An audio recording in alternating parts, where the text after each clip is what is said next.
शादी के 40 साल बाद आज उन्होंने बातों बातों में किसी बात से नाराज होकर सबके सामने कहा कि तूने आज तक किया क्या है। सिर्फ घर पे खाना बनाना और बच्चों को संभालना, और वैसे भी आजकल बच्चे भी तुम्हारी बात कहाँ सुनते हैं। वो अपने मन की ही तो करते हैं। इतने सालों में तूने उनको कुछ नहीं सिखाया, तभी इतने बिगड़ गए हैं दोनों बच्चे। अपने पति की ऐसी बात सुनकर आज पूरी रात सुनीता को नींद नहीं आई। सुनीता सोचती रही, रोती रही कि सच में मैंने आज तक किया ही क्या है। अगर मैंने आज तक इस घर के लिए सच में कुछ नहीं किया तो अब मेरा यहाँ रहने का कोई मतलब नहीं। कहाँ जाना है पता नहीं, मगर बस अब और नहीं। ये सोचते हुए सुनीता ने अपने पति विशाल को एक चिट्ठी लिखी। उसमें उसने लिखा था कि मैंने आज पूरी रात सोचा कि तुम शायद सही कह रहे थे। आज तक मैंने किया ही क्या है? कौन हूँ मैं? क्या है मेरी पहचान?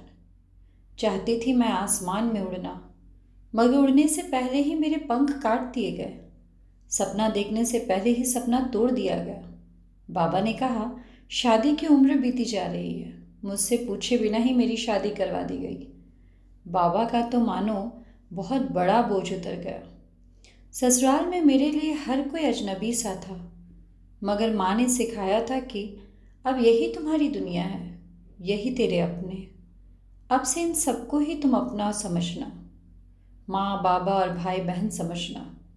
पति तेरे लिए परमेश्वर है, इनकी कही कोई बात को मत टालना। सबको प्यार दे के अपना बना लेना। माँ की बात मान के मैंने सबको अपना बनाया। मुझे क्या पसंद था और क्या नापसंद, इसके बारे में कभी सोचा ही नहीं। सुबह को आपकी कॉफ़ी और नाश्ता, बच्चों का लंच बॉक्स, बाबा की डायबिटीज़ की अलग से दवाई, नाश्ता, माँ के घुटने की तेल की मालिश, आपका टिफ़िन, मार्केट जाना, शाम के खाने की तैयारी करना, माँ को इलाज के लिए बार बार अस्पताल ले जाना, बच्चे को पढ़ाना, उनकी शैतानी बर्दाश्त करना, आपके दोस्त मेहमान बनकर अचानक से आए तो उनके लिए खाना बनाना। बस इतना ही तो किया मैंने, और तो क्या किया। इसलिए अब मुझे कुछ और करना है। अब मैं जा रही हूँ, ये तो नहीं जानती कहाँ, मगर मुझे जाना है। पर तुम अपना ख्याल रखना। फिर सुनीता वो चिट्ठी टेबल पे रख कर चुपचाप वहाँ से चली गई। सुबह होते ही बाबूजी अपनी दवाई, नाश्ता और अखबार के लिए बहू को आवाज़ देने लगे।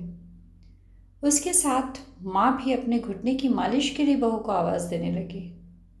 बच्चे भी, माँ हमारा टिफ़िन, हमारा ब्रेकफास्ट कहाँ है? आज माँ कहाँ चली गई? बाहर इतना शोरगुल सुन के उसके पति की भी आंखें खुल गई। क्या हुआ पूछता हुआ वो बाहर आया। इतना शोर क्यों मचा रखा है सुबह सुबह? पापा देखो ना, माँ कहीं नहीं दिख रही। हमको कॉलेज जाने में देरी हो रही है। अभी तक ब्रेकफास्ट भी नहीं किया। लगता है आज भूखा ही जाना पड़ेगा। दूसरे ने कहा मेरी किताबें भी नहीं मिल रही है। माँ तुम कहाँ हो? बाबूजी ने आवाज़ लगाई, बहू ज़रा देखो तो मेरा चश्मा किधर है? माँ ने आवाज़ लगाई, बहू मेरे मालिश की बोतल और दवाइयाँ कहाँ हैं? सारा घर जैसे बिखरा था। उसका पति ज़ोर से चिल्लाया, सब चुप हो जाओ, मैं देखता हूँ वो कहाँ है। यहीं कहीं होगी, कहाँ जाएगी? वो उसे फ़ोन करने लगा, मगर उसका फ़ोन तो कमरे के टेबल पर ही था। उसने देखा फ़ोन के पास एक चिट्ठी भी थी। उसे बड़ी अचरज हुई। उसने वो चिट्ठी खोल के पढ़ी। चिट्ठी पढ़कर ही उसे याद आया कि उसने कल शाम को अपनी बीवी को कैसे अपमान किया था, वो भी सबके सामने। उसे अपनी गलती का एहसास हुआ। वो उससे माफ़ी मांगना चाहता था, मगर कैसे? उसका कोई अता पता नहीं था। उसने उसके मायके और उसकी सहेलियों सबको फ़ोन करके पूछा, मगर किसी को नहीं पता वो कहाँ है, किस हाल में है। मगर सुनीता अपने मायके में ही थी। जानबूझकर उस लोगों ने विशाल से झूठ बोला कि वो घर पे नहीं है, ताकि उसे अपनी गलती का एहसास हो। फिर 5 दिन बाद विशाल सुनीता के मायके गया तो वहाँ सुनीता को देखकर वो खुश हो गया। और सबसे पहले विशाल ने सबके सामने सुनीता से अपनी गलती की माफ़ी मांगी और वापस घर चलने को कहा। औरत का दिल तो वैसे भी बड़ा होता है, इसलिए वो अपने परिवार को कैसे अकेला छोड़ देती।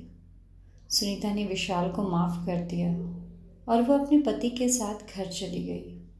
घर में सब लोग भी बहुत खुश हो गए। अब सब सुनीता को काम में मदद भी करने लगे थे। अब सारे काम का बोझ सिर्फ सुनीता पर नहीं था, तो उसे भी थोड़ा आराम मिल रहा था। बच्चे भी अपनी माँ को काम में मदद करने लगे थे और अपनी माँ का सम्मान भी करने लगे थे। तो दोस्तों, एक औरत को सम्मान की बहुत ज़्यादा ज़रूरत होती है। हर रूप में उन्हें सम्मान दें। अगर वीडियो अच्छी लगी हो तो लाइक, शेयर और सब्सक्राइब ज़रूर करें। धन्यवाद।